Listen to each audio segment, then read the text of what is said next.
We're at the retail end of earnings season, and so far, not so good. Joining me to talk that sector is Jonathan Corpina of Meridian Equity Partners.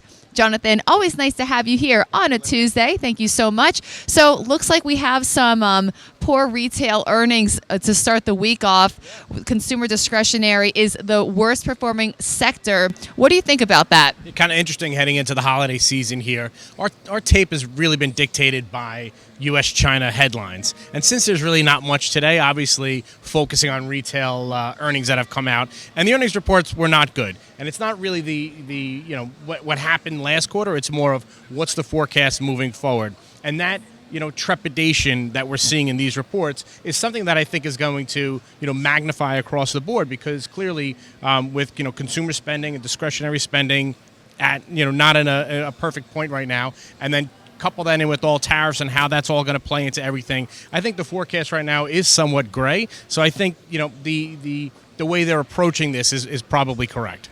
How do you mean approaching it? Their reports, their forecasts moving forward, making sure that they're very transparent about what they think is going to happen. Yeah, they were very blunt about it. What do you think about companies like the brick and mortar teaming up with Amazon? Because that's something that Kohl's did, and it seems like they're being chastised for that. Last week we saw Nike break off the relationship with Amazon as well. A lot of push and pull, right? You're trying to see, the stronger companies that can stand alone are pulling away and trying to do it on their own. The other ones that know and understand that they need that, technology infrastructure and that network infrastructure to team up with Amazon. So I think we're going to continue to see this of companies getting on board with Amazon and the larger ones shifting away. Interesting. Now, let's take a look at, we did reach a record high in the past week, right? But market breadth has been something that helped us get to those gains. And yesterday we were at negative 500. Is that a concern to you?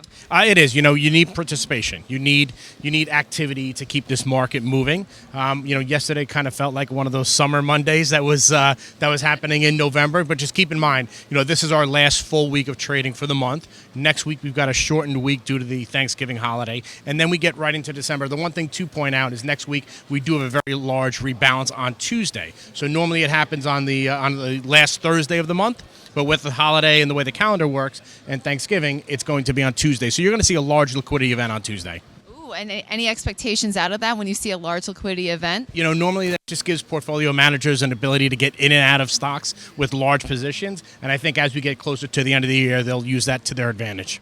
All right. Now that I'm glancing at the board as we're getting into the holiday season, it is red and green right now, guys. And the only green on the board is the Russell, which is something that has lacked participation.